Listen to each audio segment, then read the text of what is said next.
पहले तो मेरे ख्याल है थोड़ा सा डाइट के हवाले से बात कर लेते हैं कि ज़ताशा क्या वजह होती है, ऐसी कौन सी वजह है कि हम देखते हैं कि लोअर बॉडी, बिकॉज एक तो हम बैठे रहते हैं, ये इशू है, बिल्कुल व्हाट ऐसा ही एल्स है। इज द रीजन जिसकी वजह से फैट आ रहा है? खाने पीने में क्या मसला हो सकता है? अच्छा, फर्स्टली जब हम बात करते हैं ना, तो हर पर्सन की बॉडी टू बॉडी वेरी करती है। समटाइम कुछ शेप ही, बॉडी शेप ही ऐसी होती है कि आपका थोड़ा सा लोअर बॉडी फैट होता है, और वो होना भी चाहिए। ठीक है। समहाउ वो आपको बहुत सपोर्ट कर रहा होता है।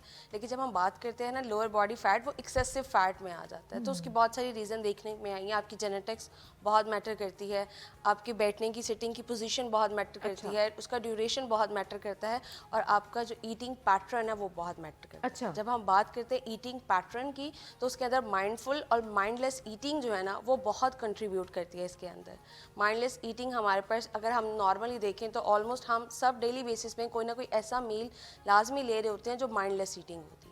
मेरा ख्याल है वैसे तो आजकल जब से ये फोन आ गए हैं, हम सारे माइंडलेस, हर बिल्कुल जो ऐसा हमारा ही मील है वो माइंडलेस ईटिंग ही हो रही है, माइंडलेस क्योंकि ईटिंग हमारा ही हो रही ध्यान है। यहाँ होता है, खा हम कहीं और रहे होते हैं। बिल्कुल ऐसा ही है, हमें अपने खाने पे फोकस ही नहीं आ रहा होता। या तो हम ड्यूरिंग कॉल खाना खा रहे होते हैं, या कोई मूवी या कोई सीज़न या कोई ऐसी चीज़ लगाकर। और यूजुअली अगर हम बात करें पीट्स की, तो पेरेंट्स स्पेसिफिकली उन्हें टीवी लगाकर, कार्टून्स लगाकर खाना खाने के लिए देते हैं। अदरवाइज नहीं खाते भाई, क्या करें? ये सच है, ये सच है। तो उसकी वजह से फिर आदत क्या पड़ होता जाती है, है फिर उनको। फिर आदत पड़ जाती है, और वो फिर आदत जो है वो आगे जाके नुकसान का बायस बनती है। कि हमें पता ही नहीं लगता, हमारा माइंड ये चीज़ डिटेक्ट ही नहीं कर सकता कि हमारा स्टमक फुल हो गया है, और हमें अब खाना बंद कर देना चाहिए।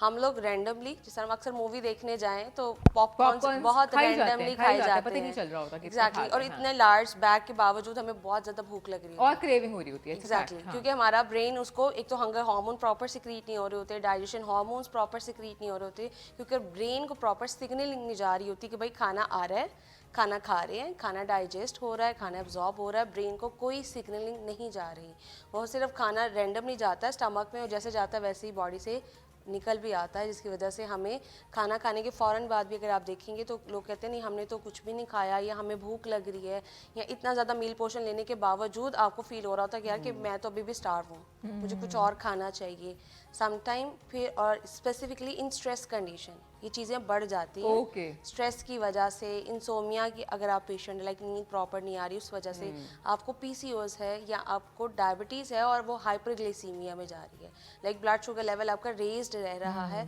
तो उन तमाम कंडीशंस के रिजल्ट में हमें ये माइंडलेस ईटिंग, और स्पेसिफिकली हमारे जो आजकल की हैबिट्स हैं, फ़ोन, टीवी और ये सब चीज़ें, वो उसको प्रमोट कर रही हैं और ज़्यादा। जब हम माइंडलेस ईटिंग करते हैं, हम कैलोरीज अपनी रिक्वायरमेंट से ज़्यादा कंज्यूम कर रहे हैं, जिसकी वजह से अब उस कैलोरीज ने कहीं ना कहीं तो यूटिलाइज होने, ज़ाहिर तो वो है, इन वो a form fat of deposit fat, हो जाता है फैट आपकी डिपोजिशन, बॉडी में। और वो सबसे पहले आपकी चिन पे और लोअर बॉडी फैट। अच्छा, आपकी चिन जो लोअर यानी कि belly जिनकी fat डबल है। चिन है ना भाई, वो भी जरा सोच समझ लें कि आप Exactly. कहीं ना कहीं जो है वो ज़्यादा munching खा कर रहे रहे हैं, हैं, मंचिंग calories ज़्यादा ले कर रहे हैं, और उसकी वजह से वो कहीं ना कहीं डिपॉजिट हो रहा है। सो माइंडफुल ईटिंग की तरफ आए।